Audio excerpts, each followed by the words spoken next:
Good evening, members and officers of the Council. I welcome you to this meeting of the Council and welcome to members of the public in the gallery. Housekeeping.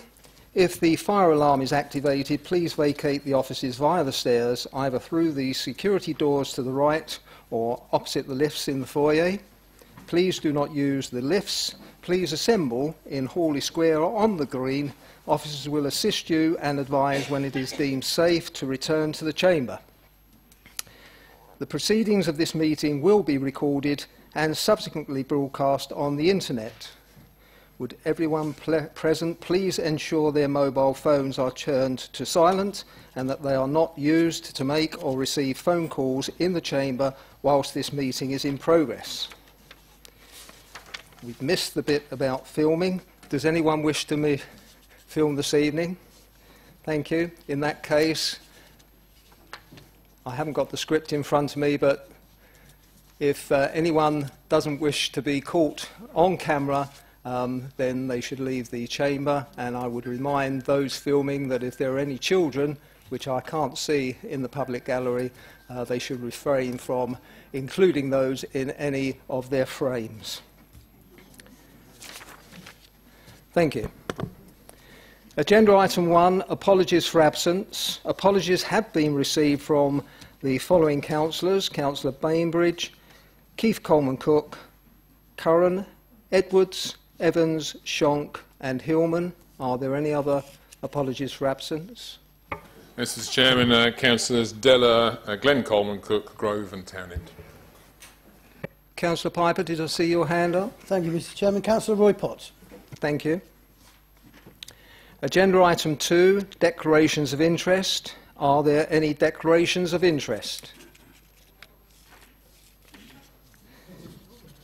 In that case, we can move on to the main agenda item, which is agenda item 3, revisions to delegations.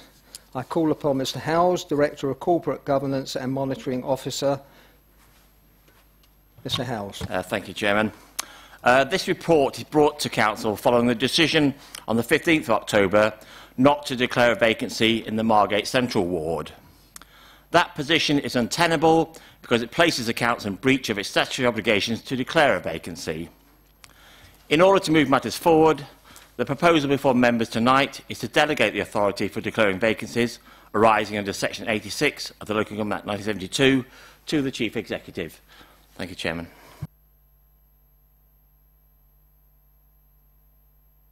Thank you. In that case, I propose that Council amends its scheme of delegations by delegating to the Chief Executive and, in her absence, the Director of Corporate Governance the authority to declare vacancies in office under Section 86 of the Local Government Act 1972. Would the Vice Chairman please second? Second that, Chair. Councillor Bainbridge. Yeah, thank you, Chairman. I'd like to move an amendment, please. In looking at the proposal, it does seem illogical to me that if we're delegating it to the Chief Executive, that in her absence, it's the Director of Corporate Governance that it passes to. So I would like to propose that, in fact, the substitution for the Chief Executive is the Deputy Chief Executive. So my amendment takes the proposal as printed, but deletes Director of Corporate Governance and inserts Deputy Chief Executive. Thank you, Chair. Thank you, Councillor. Do members agree? Oh, sorry. Do I have a seconder? Yes, seconded here. Chairman, Thank you, Councillor Savage. Do members agree with the amendment?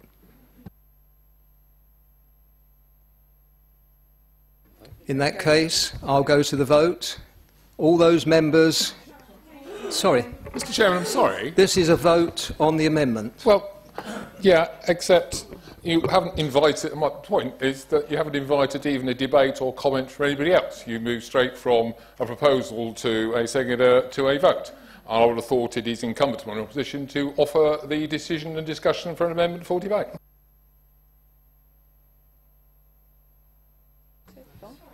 In that case, we'll debate, and we are debating the amendment. Yep. So we're debating the amendment. Yes, Councillor. It was for a point of clarification before you went to the Leader of the Council, which is your wont to do, before you see anybody else's hands. Mr Howes started his preamble by immediately referring to Margate Central. I'm sorry, but we're not over the 6 months of bringing an item back. If he had not referred to Margate Central in his preamble, I would have gone ahead with tonight's meeting, but I'm afraid we discussed this matter very recently on the 15th of October, and we should not be discussing Margate Central vacancy for another 6 months. Thank you. Sorry, we are not discussing the Margate Central vacancy. You're quite right. What we're discussing is the delegation of powers to the Chief Executive and the Deputy Chief Executive. I was merely explaining how we got to this position. Thank you. Right. Do we wish to debate the amendment?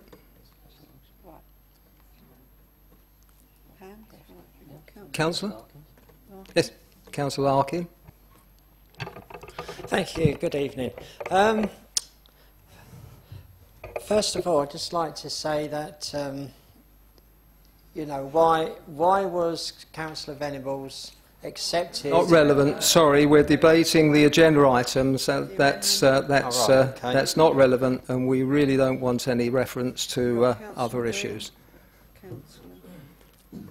Councillor Brim next. Councillor Brim. Thank you, Chair. I reckon we just should go straight to a recorded vote.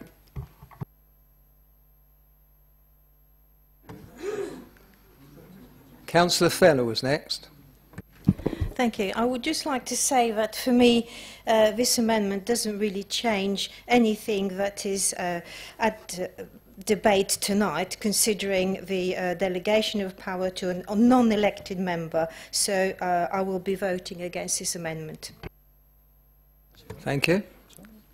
Councillor Campbell, do I see your hand up?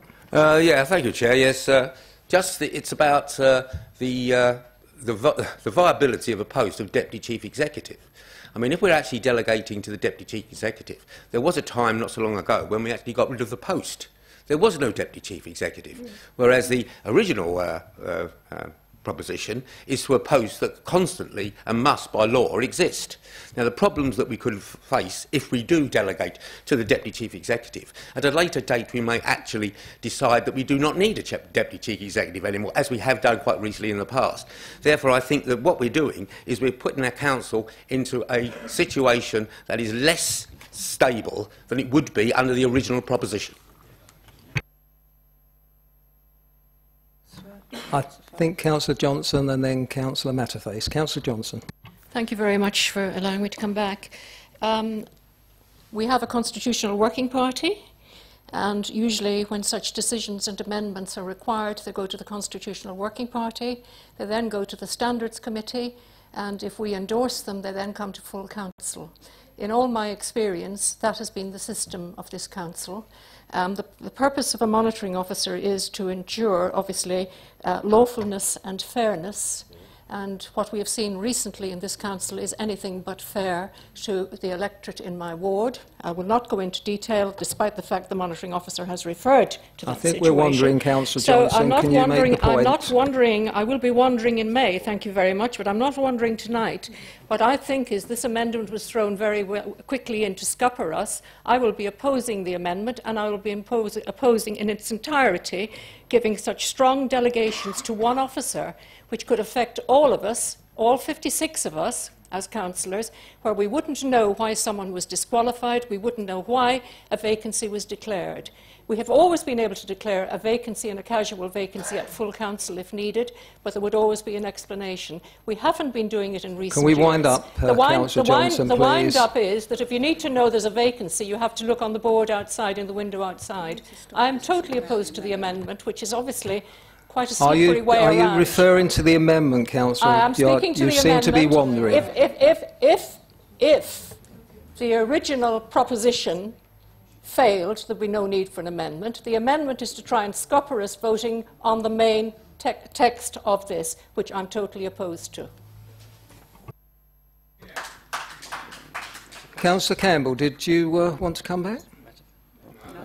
In that case, sorry, Councillor Matterface. Thank you, Chair, but my point has been adequately covered by Councillor Johnson. Thank you. Councillor Wells. Councillor Piper, and then Councillor Wells. Thank you, Mr. Chairman. Just on this amendment, and perhaps I could ask for a clarification. If the amendment has passed, I'm not quite sure I understood my colleague's comments. If the amendment is passed, we still have to go back to the substantive issue, don't we? Okay. On the amendment only, it seems to me personally to make perfect sense to have a legal mind, which is no disrespect to our Chief Executive, but I've no idea whether she's legally trained or not. It would seem to make, as Councillor Campbell says, perfect sense to have a legal officer as the fallback position, if I can put it that way, but I'm speaking solely to the amendment.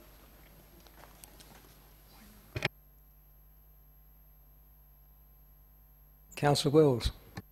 Yes, Mr. Chairman, thank you. I'm glad we had a debate, though it hasn't been terribly informative. I have to say I'm fairly relaxed about the amendment. It is clearly the local government equivalent of rearranging the deck chairs on the Titanic. Thank you.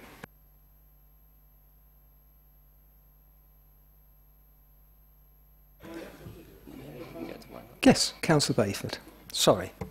Thank you, Chairman. I mean, I get called lots of things. Slippery is a fairly recent one, but there was no intention to do that. I mean, this amendment arose simply because a number of people contacted me and suggested that it was kind of illogical that if we have a deputy to the Chief Executive, in the absence of the Chief Executive, that person carries out the functions she would have carried out. And to be quite honest, I don't see how a legal mind is necessary in this, because what we're talking about here is a legally required administrative function that takes place when de facto a vacancy arises. So I'm really not sure what all the fuss is about, but there you go.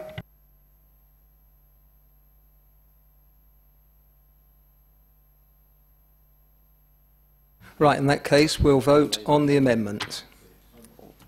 Mr. Chairman, I do believe Councillor Grimm mentioned a recorded vote. I don't know whether you wanted to actually put that to Council.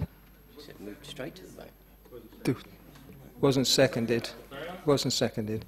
So, those in favour of the amendment?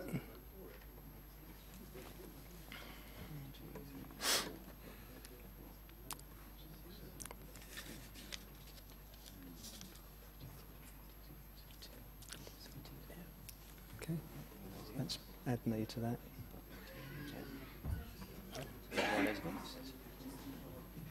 Thank you. Against?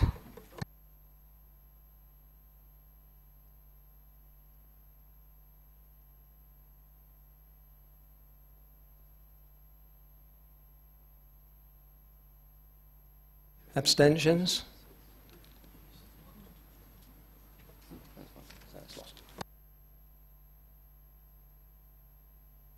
So the amendment is lost. We'll now go back to the main proposition. Do councillors want me to read it again? Okay. I thought you'd like to hear my dulcet tones. So I propose that Council amends its scheme of delegations by delegating to the Chief Executive and, in her absence, the Director of Corporate Governance, the authority to declare vacancies in office under Section 86 of the Local Government Act 1972. That's already been seconded, so we can move straight to the vote, or do we want to debate that one as well? Councillor Campbell. Thank you, Chair. Yes. I will not be supporting this proposition. I do not pretend to know the reason why 26 members voted against the advertisement of a vacancy in Margate Central, even though the vast majority were of different political parties.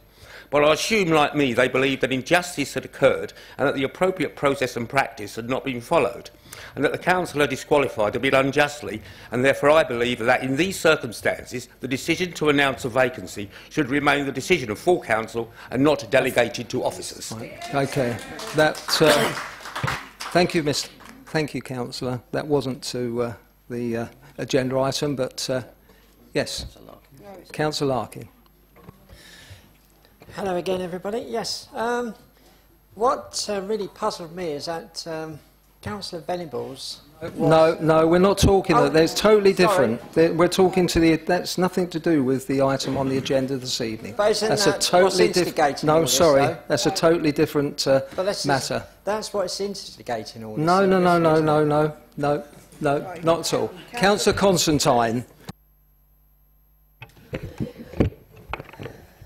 Well, I have to say that I believe our democracy is being undermined here. I can't see how an unelected officer can make and implement a unilateral decision to declare a vacancy when, as we've seen, that vacancy might be called in error. And to have the temerity to request elected members to help clean up the mess, I think is a disgrace.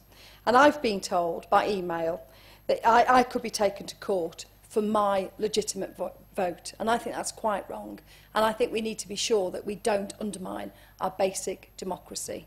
Yeah.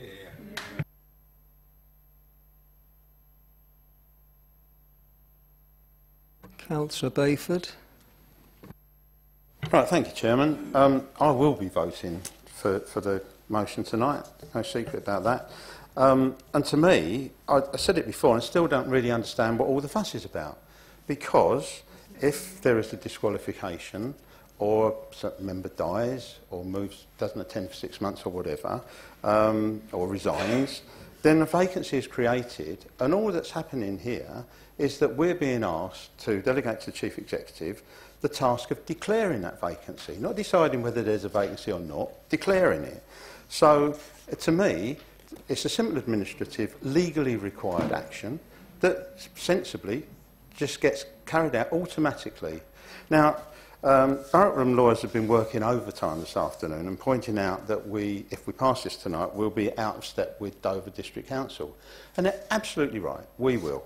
However, we will be in step with Medway Council, with Maidstone Council, with Ada and Worthing Council, West Berkshire, and I could go on.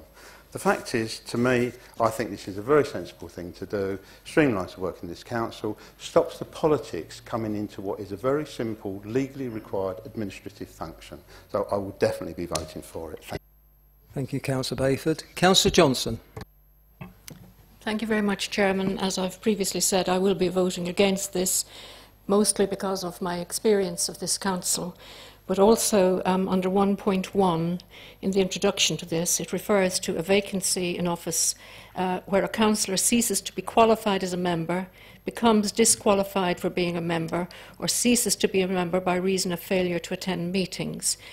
It has to be someone's information, perhaps with outside council advice, that we should be seeing in writing how someone becomes disqualified. I don't think it should be the opinion of one person, albeit the elevated chief executive of council, to decide what makes a person disqualified. Being disqualified can be that you've gone to prison, you've done something dreadful, or being disqualified could be that you were seconded to a job where you were told by that council you were perfectly entitled to take that job. I think we're going over old ground. We're not. Not at all. I'm not referring to anything that's happened. No, it's been disrespectful. No, come on. This is nothing to do with the disqualification, as has been explained. This.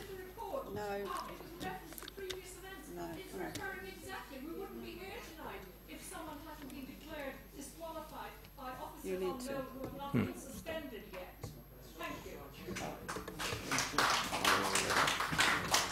Councillor Fenner. Thank you. Councillor Bayford has just quoted, if there is disqualification.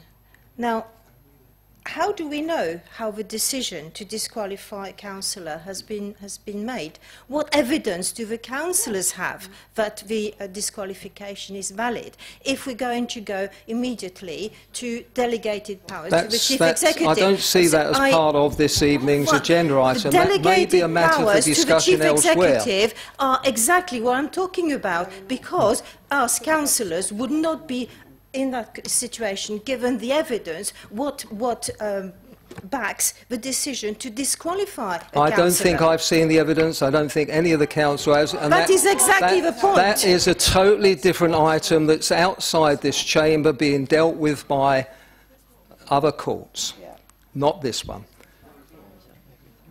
Councillor Piper.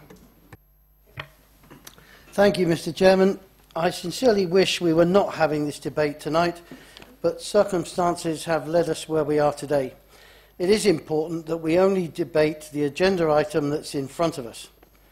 With that in mind, Mr. Chairman, I'd like to say that those same circumstances that have brought us here have caused me to do a great deal of reflection and come to the conclusion that such an important, though legal matter as declaring a casual vacancy in this council should remain within the responsibility of the elected members. Our Constitution, Part 3, Delegation Scheme, Item 37 refers. Perhaps members were not fully aware, and I certainly had not fully realised it, that such responsibility has in fact always been ours. I thought it had nothing to do with us if it was a legal matter, but in fact it has been ours always. Mr. Chairman, is it just a legal matter to be handled by lawyers, or is it a matter that should be fully discussed with all relevant information and the decision to declare taken by full council? Because that's what this debate is about tonight. Do we delegate or do we not? We have a bit of a problem because if we do not delegate the powers this evening, those members who voted against the motion on the 15th of October apparently will be called to the High Court to explain their actions as a result of a report having to be filed by our monitoring officer under Section 5 of the Local Government and Housing Act 1989. It has been mentioned by Councillor Johnson earlier, a casual vacancy occurs when an elected member ceases to be an elected member as a result of, for example, their death, resignation, becoming disqualified or being no longer qualified to remain elected. Could members please be given more definitive information regarding the responsibilities of declaration, when to declare and when not to, so that we can make an informed decision regarding the possible delegation of responsibility and know exactly what it is we are being asked to delegate? Is there, in fact, a simple legal phrase which explains when to declare and when not to? I ask because the Electoral Commission, over several phone calls and emails yesterday and today, are unable to advise me on the legal position. I know it's a big ask, but we're only lay people, and I think we need to be fully informed. Thank you, Mr. Chairman. Thank you, Councillor Piper, and I'm informed that will be the subject of a totally separate members' briefing. Councillor Constantine, you've spoken once. Do we have a new item to discuss on the agenda item? Thank you, Chair. You're always very harsh with me, Chair. I'm not sure I always deserve it, actually. But I just wanted to say that both staff and Councillor public... Constantine, I've been told you've spoken on this agenda item previously, so can you please sit down? Thank you. I just want you to know that both staff and public feel that too many powers have been handed to the Chief Executive. Thank you. Thank you very much. Noted. Yeah. Councillor Wells, I'd like to move on to the vote as soon as possible. Sure you will, Mr. Chairman. I'm sure I won't give you any headaches at all. The phrase that stuck in my mind from the emails we've received was that the legal requirement is to declare a vacancy as soon as is practicable. Yeah, I'm sorry, you're shaking your head at me, Mr. Howes. Do you want me to read back your email that includes that phrase? So, forthwith. So can you please give me the correct phrase, and I'll use the correct phrase. The vacancy will be declared forthwith. So, did I dream your use of the word practicable in that? Looks like I did. Okay. Well, in my dream, your email mentioned practicable. And if the constitutional requirement is that members approve, then presumably within that definition of practical is being able to secure a majority. And the grubby truth about our presence here tonight is that actually we are being asked to make a decision because it would appear that the correct vote wasn't undertaken. It reminds me of something that's going on at a national level and requirements to keep voting until the right vote comes up. If that is the situation, and if we have a forthcoming piece of training to assist us in this decision, it's asking an awful lot of us to make that decision before we have been properly and fully trained, when we will be practicably prepared for the decision. It's not training, it's a briefing. Councillor Matterface. Thank you, Chair. Since we got elected in 2015, we've had 8 by-elections. I think that's the number. The previous term, we had 2. They were all declared by, I'm assuming, the Chief Executive asking the Electoral Services Manager to do so. So I can't understand why, if they were delegated to the Chief Executive then, why do we need to actually vote to delegate them to the Chief Executive? I need to ask, what is different between the various by-elections we've had in the last 3.5 years and this particular one, this vacancy that wasn't declared? I'm a little bit confused. If the Constitution, as is written, says that the Chief Executive doesn't declare them, or the Council declares them, surely we should have had clarification on the 8 previous councils, or has the Chief Executive declared them without reference to the right kind of body? I'm a little bit confused on that. I would have Monitoring welcomed Office to explain. Councillor Matterface, thank you. Yes, the Chief Executive already has powers in relation to vacancies which arrive through death or resignation. So that's already delegated to her. What we're asking for here is the circumstances set out in Section 86, which are set out in the report.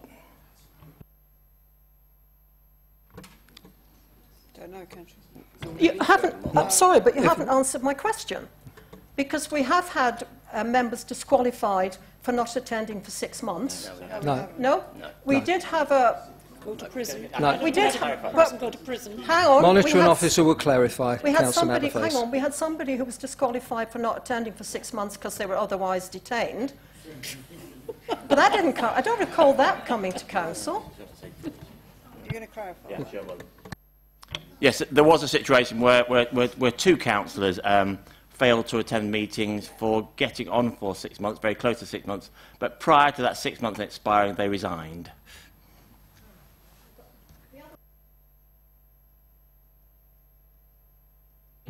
The one who was otherwise detained at Her Majesty's pleasure. I mean, that vacancy was declared, and I don't recall the actual circumstances with that one. That's before the memory banks of perhaps I think Councillor putting Wells will our clarify. one brain cell each together, I think he did resign before it came before full council. Thank you. Okay, we'll move to the vote. If we can move to the vote now. All those in favour of the original proposal as read out?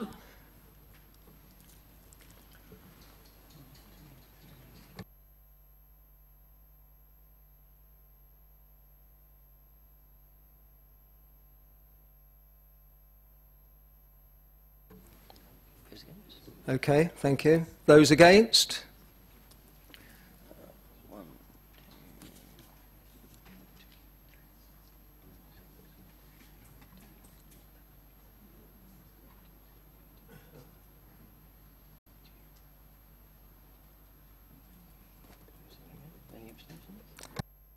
Abstentions?